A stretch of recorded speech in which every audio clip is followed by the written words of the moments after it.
Hey everyone, today on the podcast I have Dr. Jade Wu. Dr. Wu is a board certified behavioral sleep medicine psychologist and researcher at Duke University School of Medicine. She is also an amazing author who has written a new book called Hello Sleep: The Science of Overcoming Insomnia Without Medications. This is such a fun conversation about sleep, and it won't make you sleepy. I think you're going to love this episode. Do yourself a favor, get the book Hello Sleep. You won't be disappointed, even if you don't have insomnia. All right, now, before we go to the show, a word from our sponsors. What if you could set your body free in 21 days? What if you could just do 21 movements for 21 days? What if you did 21 movements for 21 days and you felt amazing and you wanted to keep doing it for 21 more days? And what if you could do this all for $21? That's just $1 a day to feel amazing for 21 days straight. But here's the thing, you're going to want to do this for 21 days again and again and again, maybe even 365 days after your initial 21 days.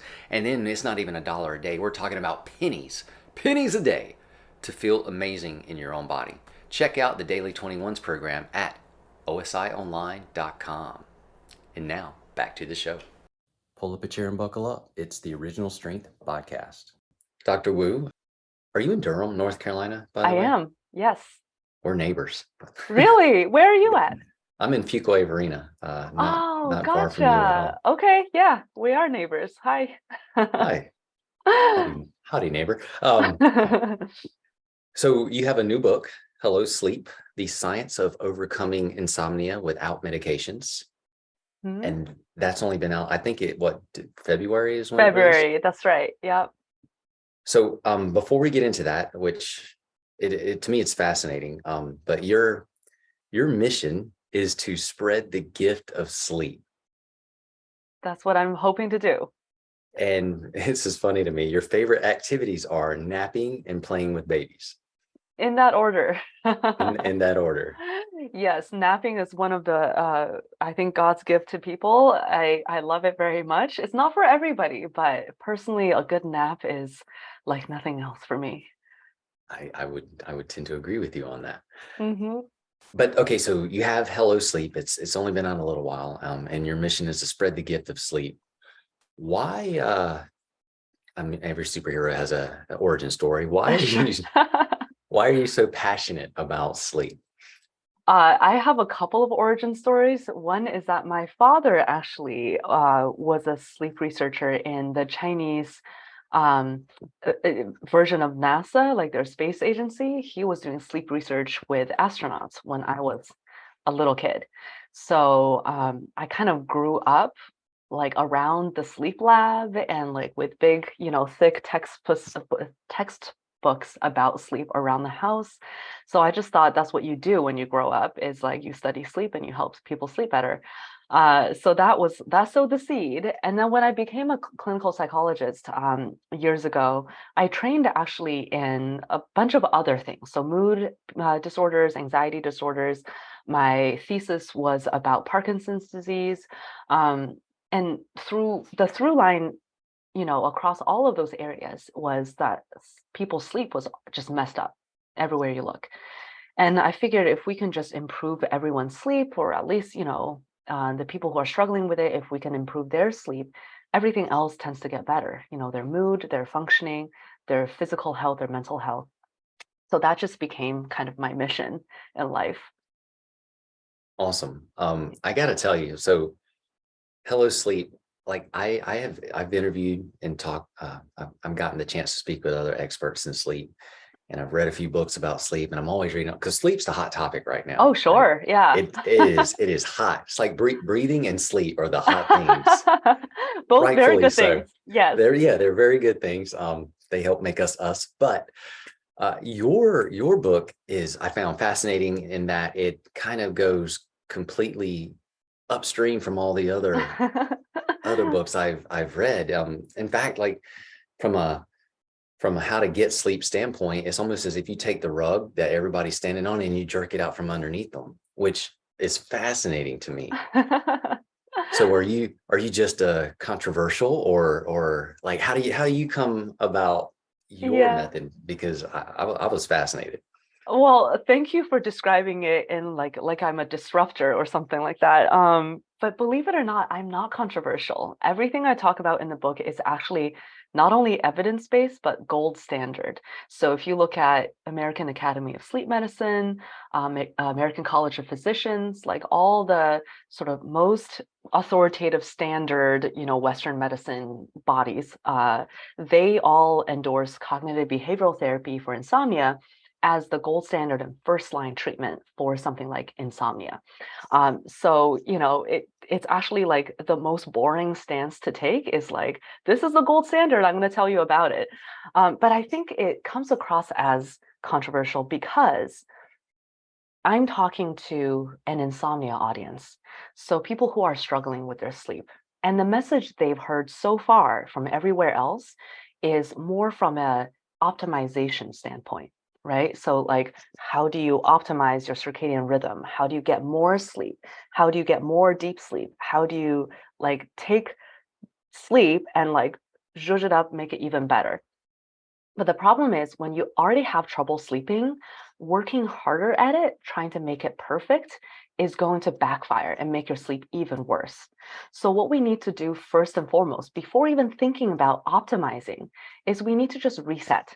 Like back to factory settings, kind of like, your MO of like, remember how kids move, like, how babies just like naturally intuitively move their bodies? Well, babies and kids also naturally intuitively sleep. They don't think about whether they're going to get enough sleep. They don't optimize their bedroom environment. They don't try really hard to like clear their mind or whatever. So, and a good sleeper, a good adult sleeper is not thinking about it that much either. So how can we get back to basics like that first? So my method is all about, let's reset your relationship with sleep. Let's be friends with sleep again instead of frenemies. And then after that, when you don't have insomnia anymore, then we can tweak and like, figure out what makes it even better.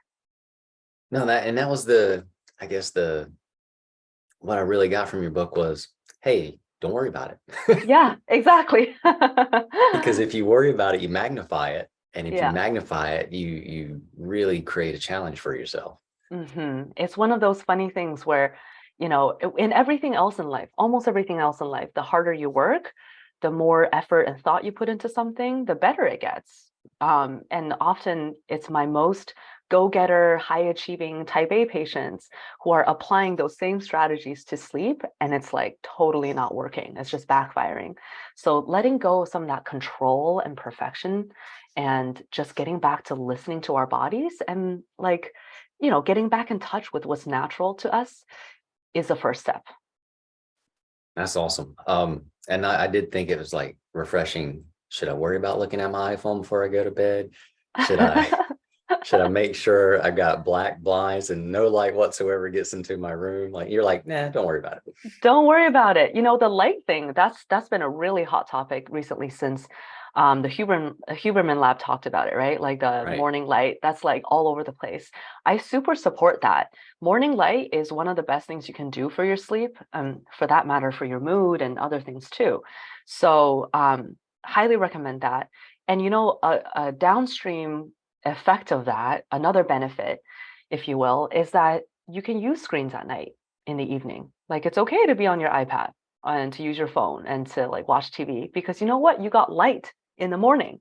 Your brain just needs to know the difference, the contrast between day and night. It doesn't have to be, you don't have to be screen celibate in the evening for your brain to know the difference.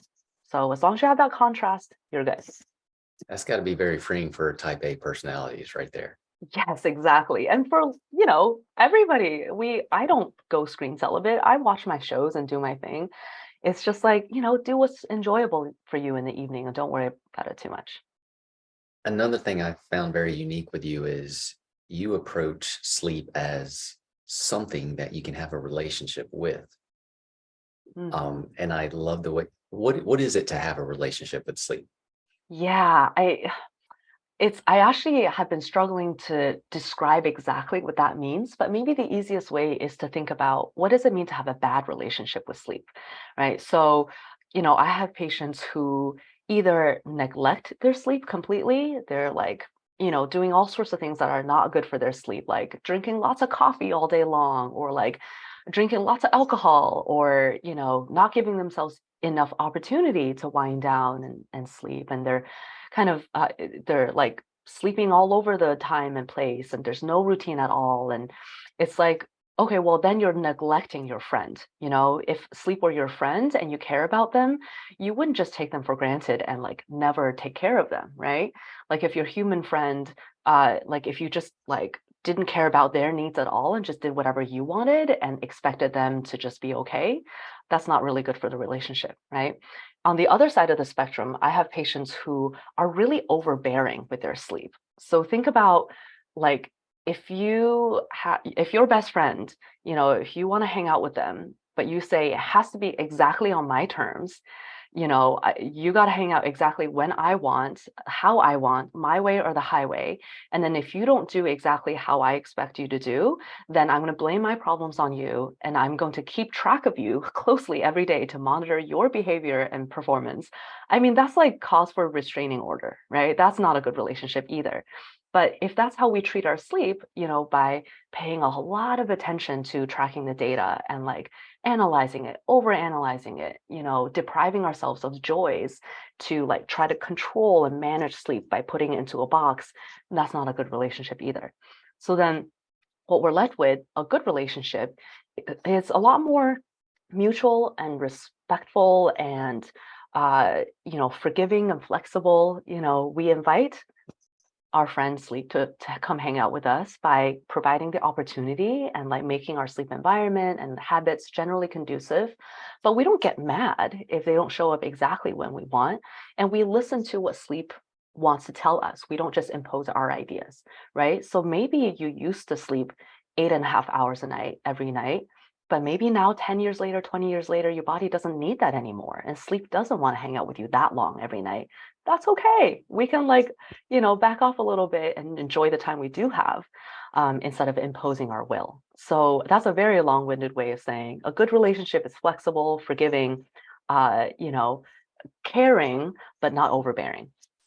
No, I thought it was great. I also like the way you described, like you and I, nutritionally, we might have different needs for our bodies. There's no sense for you to try to eat what my body needs to eat, or Exactly. vice versa. And sleep can be the same way. It can be very individualistic.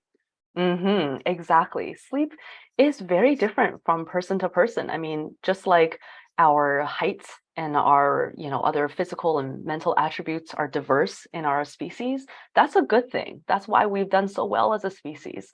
Like if everybody slept at the same time for the same amount every night, I mean, we would have been picked off by saber-tooth tigers, like many, many years ago. Because if we're just that predictable, then predators are going to get us, right? So how we sleep, how long we sleep, when we sleep is supposed to be different from person to person. So the saber-tooth tiger thing, is that in the book, in the beginning of the book, you refer to something, I think you called it social sleep. Um, Mm. and Oh, or okay. Uh-huh. because you were like talking about some people, we've made sleep this thing where now it's a very private thing and you go Oh, yeah, alone and try to, and then yeah. I was like, well, did people used to sleep, and my imagination just started going places like, because all I know Oh, is what I know. And it's like, yeah. well, did people used to sleep in like large rooms together and Yeah. They totally did. And there are cultures where that still happens very much. There's lots of different ways and shapes that we used to sleep. Like in pre-industrial Europe, we used to sleep in two chunks, go to bed probably earlier than we do now, sleep for a few hours, be up for a couple of hours, just like hanging out, visiting neighbors, singing songs, rising bread, whatever. And then they go back for a second sleep, for another few hours. And then they get up probably even earlier than we do now. So because we didn't have artificial lights, there was nothing to do in the evening. So we just rode that wave of sleepiness and we went to bed. But then we took a break in the middle. It's like a reverse nap. So right. that's like one way that people used to sleep. There are still people who get up at 3 a.m. to do yoga every day and then go back for a second sleep. Lots of cultures just by necessity of like lots of people would sleep in the same room, whole families would sleep in the same bed together, like 5 6 family members, and that was the most natural thing in the world. Even not that long ago, like in the 1800s, people wrote diaries about like my brother and I were sleeping, and we chatted about such and such until we fell asleep. It's like super normal for like non-romantic partners to sleep in bed together.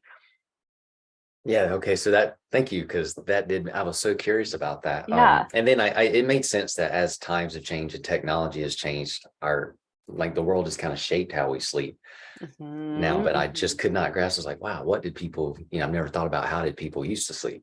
Yeah, that's another really interesting point because I think sometimes there are like shaky claims that we're not even sure if this is true, but there are some records that might indicate that people used to sleep longer back in the day. So sometimes people use this as an argument of like, oh, our modern society is like really sleep deprived. We used to sleep a lot more, like 9 hours. Now we're sleeping 7 hours on average. But also, we used to sleep with like multiple people snoring in the room, jostling each other.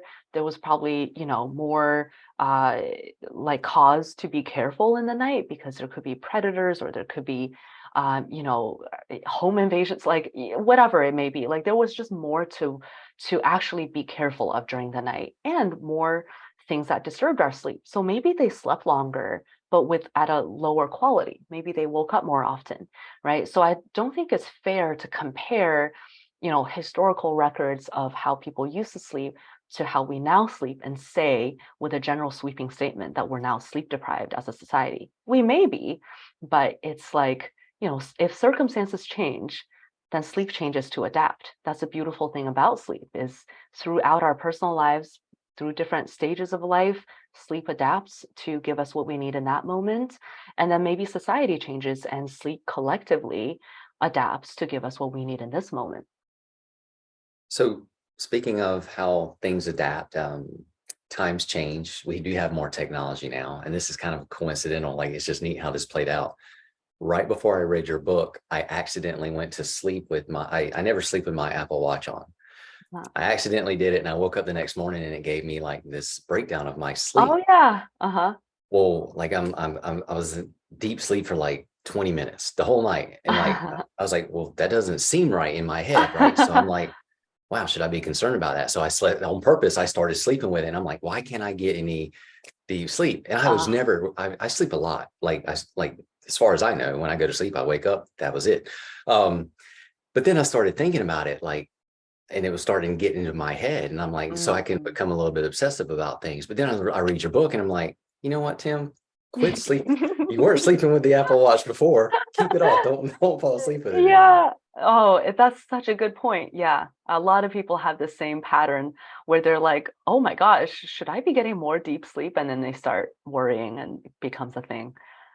Yeah. So yeah, and I found it was just neat for people that are dealing with insomnia. You're like, hey, get rid of the gadgets. Hmm. Don't Hmm. don't rely on, like develop your relationship with sleep. And Exactly. you give wonderful tips on how to do that. And I want people to read the book because especially like people that need to, like they do have insomnia. This is a great book. One thing I found fascinating about insomnia that I did not know is that it is not the same thing as being sleep deprived. Yes, this is one of the most counterintuitive and most misunderstood pieces of sleep, and especially of insomnia. And so here it is in a nutshell. Here's how I'm gonna hopefully convince people. If you're sleep deprived, you're gonna be super sleepy. Like even prisoners of war who are being tortured with sleep deprivation, like they are in the most stressful situation possible, right? They will still fall asleep even despite all of that stress and danger and threat in the environment, because they're so sleep deprived. So if you're sleep deprived, you will be sleepy. If you're actually sleepy, you're not going to have insomnia because you're not going to have trouble falling or staying asleep if you're really sleep deprived. So these are actually almost opposite things. And a more full way to explain it is sleep deprivation is when some external force is preventing you from from having opportunity to sleep enough. So whether that's, single mom working three jobs, being a prisoner of war, being tortured, you know, uh, medical school like and residents, having to pull all-nighters to do their work, other emergency personnel, they are sleep deprived because they don't have the opportunity to sleep. Whereas people with insomnia, just by definition, is they have enough opportunity to sleep, but they don't fall asleep, or they wake up and they can't get back to sleep the way that they're hoping or expecting. And the consequences of the two are different as well. I describe in a lot of detail studies that like literally measure your physiological outputs for when you're sleep deprived versus when you have insomnia. And a lot of the outcomes are actually opposite. So this is reassuring for many people with insomnia who are worried that they've been sleep deprived and they're going to have all these bad health outcomes, because it is scary, to think about sleep deprivation, all those headlines about dementia and cardiovascular disease and all of that. And in turn, that fear of being sleep deprived is going to give you insomnia. Makes you can't sleep, right? Yeah, exactly. So it's a big ball of irony. So I'm hoping that I'm at least offering some reassurance to folks. I no, I that and I think that's why I love your book so much. Is just because things like that where I don't know, it just kind of goes against the grain a little bit, Yeah. but but I love it because it's very hopeful too. It's like, hey, just chill out. hmm Everything's gonna be okay. I I want to ask you, as far as sleep goes, what does it mean to get, because the way we do focus on things and worry about like being not unable to sleep, what does it mean to get out of your head but into your body? Oh, thank you for that question. That's one of my favorite things to talk about is getting your out of your head and into your body. Because when you're up in your head, by which I mean you're worrying, you're thinking about the future, you're ruminating about the past, you're doing hypotheticals, you're like strategizing, analyzing, that is really hard to turn off. Like once it starts, it kind of catches momentum and you can just like go 100 miles an hour in your head. And before you know it, you're like really tangled up in there. And that's making it hard to sleep. Whereas your body can only be in one place and one time at a time. So it's a lot more grounded, um, a lot less overwhelming. And honestly, it's also more real because when you're in your head in the hypotheticals, there's a lot of like fears and whatnot that don't need to be there that are not real, whereas your body is real. So to get out of your head and into your body means to gently take your attention from all the things that you're thinking about down to the physical sensations of your body. So one way to kind of kickstart this is you can pay attention to your breath. Your breath is always there. Like you said, the hot things are sleep and breathing. We can marry the two and make it like really interesting. Um, feel your breath, like notice the sensations of it. No need to judge it as good or bad, or to try to breathe in a certain way. A lot of my patients say, "Oh, I've tried like breathing meditations before, and I don't like the counting to 4 or to 7. It makes me stressed out." You don't need to do any of that. Just pay attention to how your body is naturally breathing, because it turns out your body actually does know how to breathe pretty well. It's had lots of practice, Who knew? Who knew? Yeah. So just like pay attention, notice, be non-judgmental about it, and just feel it and just be curious. And that takes your mind right into your body. Um, and if you want to expand that to the rest of your body, I like to do what's called a body scan. You just bring your attention all the way down to your little toe on your left foot and just wiggle that toe and say, like, "Hi, toe. Haven't talked to you in a while. How's it going? How do you feel?" And you'll notice that, oh, wow, I've gone days without paying attention to that part of my body. And then you just slowly take your time, go through the toes, the feet, ankles, gradually work your way up.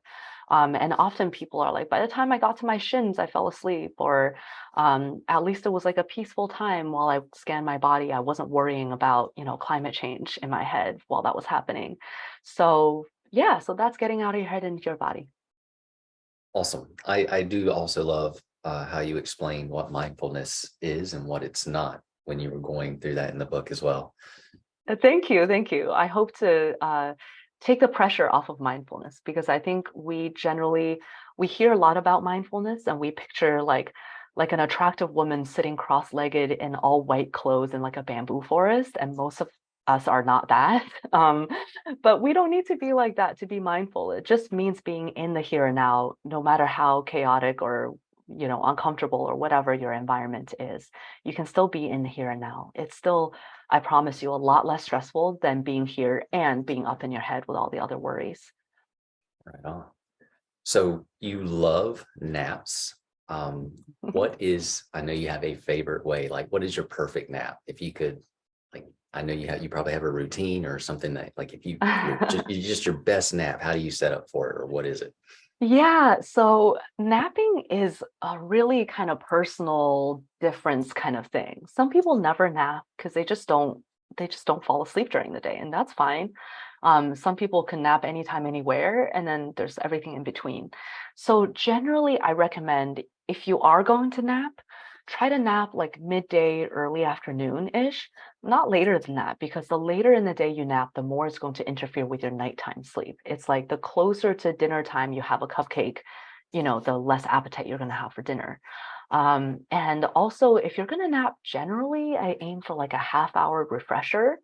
And then if something really hefty is going on in my life, like if I just had a baby or something like that, then I'll nap longer.